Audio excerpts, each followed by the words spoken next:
Olá, eu sou Mariana Lima. Vou falar para vocês hoje sobre o cérebro da criança, né? Compreendendo aí esse cérebro infantil. Esse é o livro, né, que me serviu como estudo, que é o Cérebro da Criança, do Daniel Siegel. É excelente, é do Daniel Siegel e da Tina Payne. Esse livro, ele fala muito pra gente sobre o desenvolvimento do cérebro infantil. As crianças têm uma maturidade neurológica muito diferente dos adultos.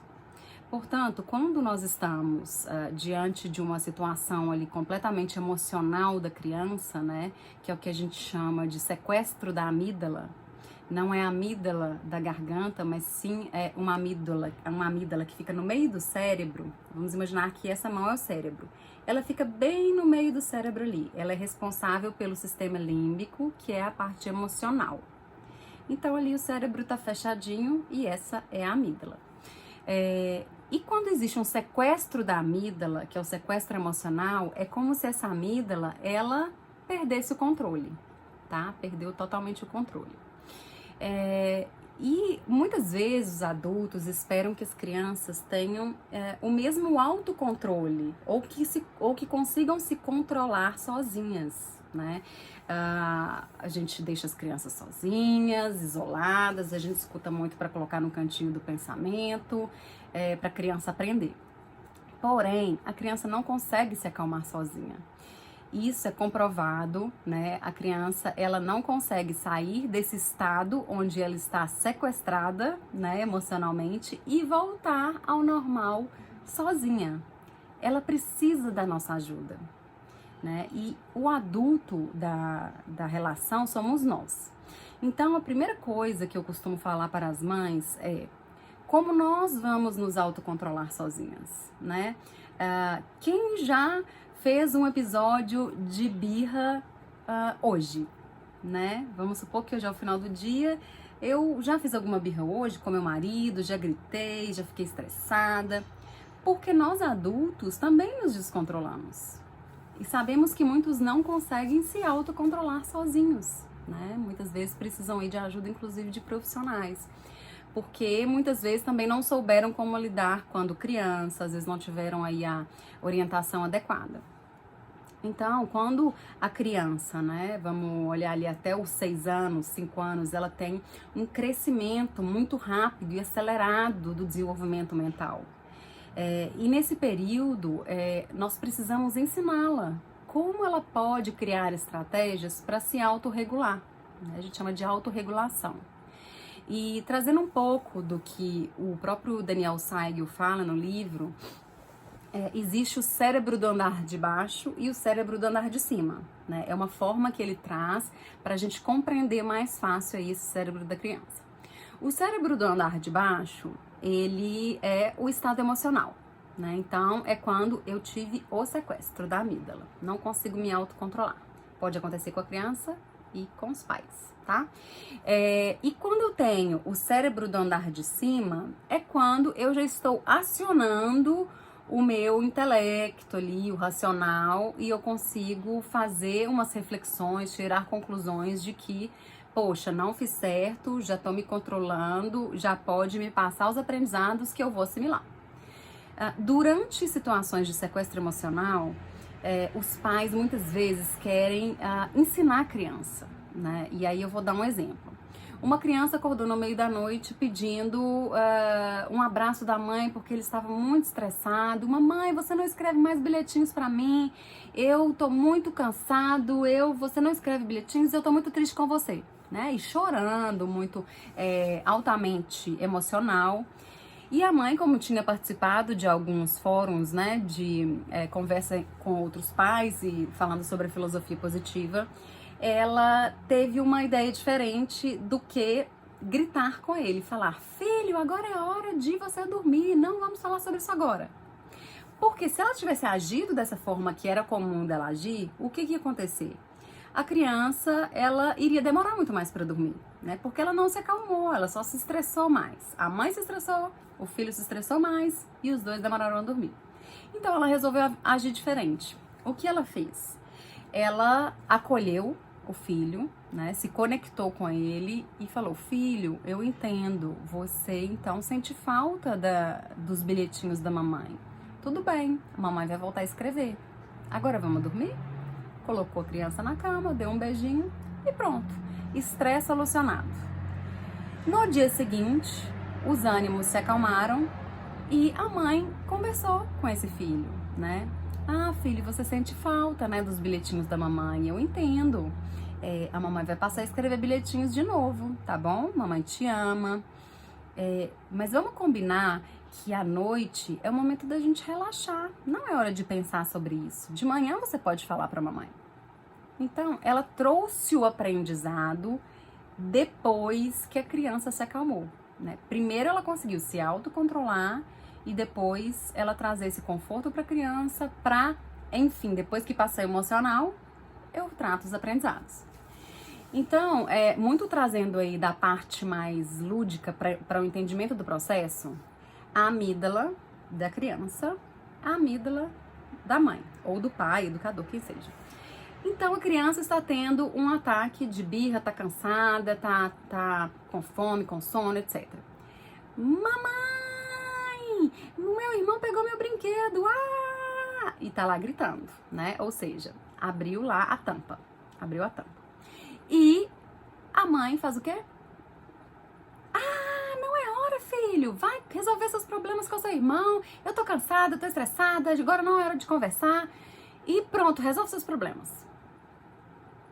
2 cérebros emocionais sem razão nenhuma. A gente não acessa o lado de cima do cérebro, que é a razão, quando estamos totalmente tomados pela emoção. Então, o que tem que acontecer? Essa mãe tem que se acalmar. Aí a gente fala da pausa positiva. A minha pausa positiva pode ser: eu vou ali pro meu quarto respirar 5 minutinhos, vou respirar fundo, vou ler um capítulo de um livro, eu vou no banheiro, vou meditar, vou fazer alguma coisa que me ocupa a cabeça, vou escutar uma música, né? Fez a pausa positiva, se acalmou. A criança está descontrolada. Eu acolho essa criança. Filho, você quer um abraço? Não quero um abraço. Tá bom, filho, eu vou ficar aqui do seu lado, quando você quiser, eu tô aqui. Aí a criança começa a se acalmar. Tá bom, mamãe, eu quero um abraço. Acolheu e se conectou. E aqui vocês podem falar sobre sentimentos, né? Filho, eu entendo que você tá sentindo raiva, que você tá estressado com seu irmão. Você quer falar sobre isso? Deixar a criança contar a história, né? A gente chama de storytelling, que é uma forma da criança se esvaziar, né? O falar é terapêutico. Quando a gente fala, a gente soluciona muitas questões internas. Às vezes ela não quer falar. Então você pode ajudar a criança. Então me conta como foi. Mamãe, não quero falar. Então seu irmão pegou o seu brinquedo e você ficou bravo com ele. Foi isso? Foi. Então tá. Sabe, filho, a mamãe também já se sentiu assim. A mamãe já se sentiu com raiva, cansada. E aí, o que a mamãe faz para acalmar? Eu escuto uma música, eu posso pedir um abraço. E a criança vai aprendendo as estratégias. Não é um manual, as crianças são diferentes, cada um reage de uma forma, né? Eu tenho gêmeos, cada um reage literalmente de uma forma diferente, né? Se eu ofereço um abraço para um, ele aceita muito facilmente, o outro já não gosta, mas eu fico ali pertinho e ele se acalma. Às vezes eu tenho que ver ele literalmente bater as pernas, gastar ali a raiva, gritar no travesseiro, mas eu fico ali quietinho do lado, né? Só de estar presente é uma conexão.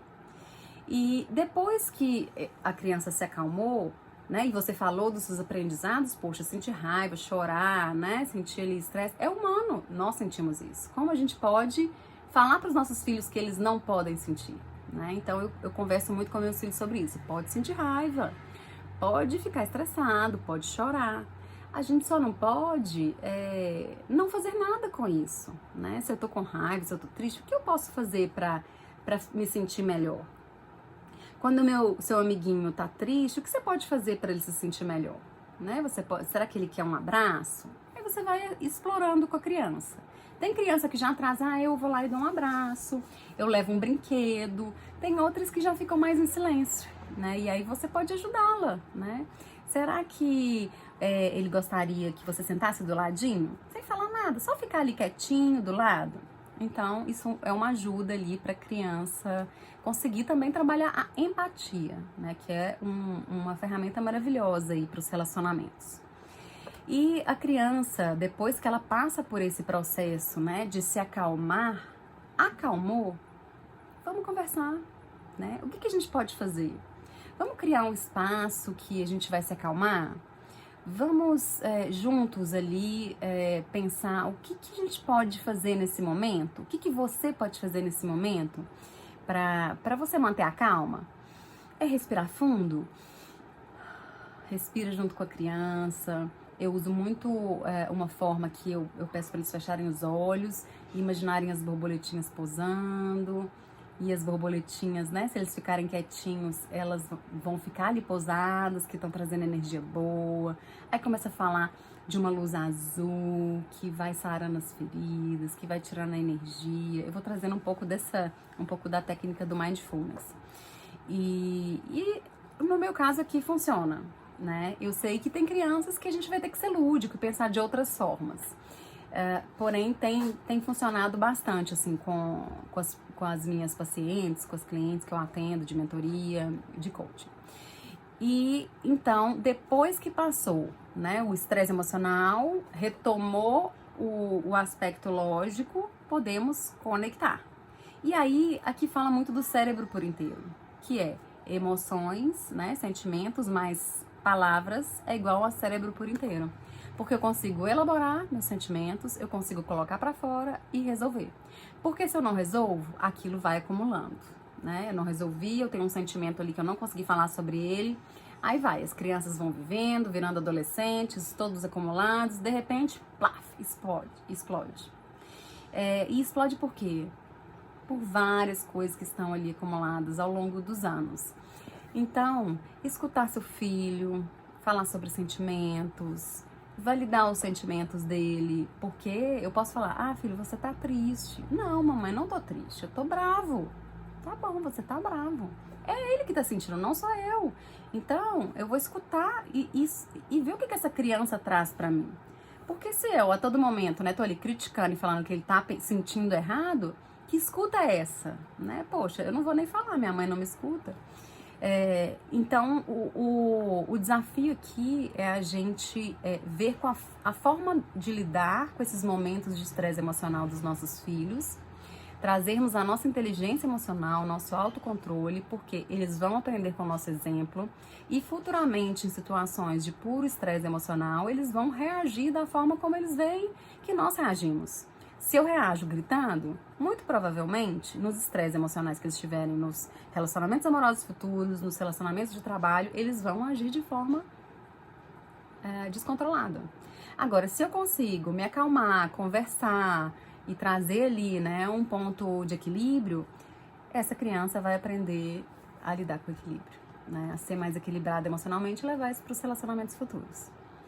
Eu queria então deixar aqui a dica do meu Instagram, sigam lá, a.disciplina positiva, tem vários e-books e vários conceitos aí sobre disciplina positiva, comunicação não violenta, ferramentas para usar no dia a dia, com fatos e dados, tudo muito testado. Tem um curso de educação emocional e convido vocês para conhecer. Muito obrigada. A Lívia Maria é uma querida, ela abriu esse espaço para mim e eu estou muito feliz e grata por participar. Muito obrigada. Mamiflix é tudo de bom. Beijo.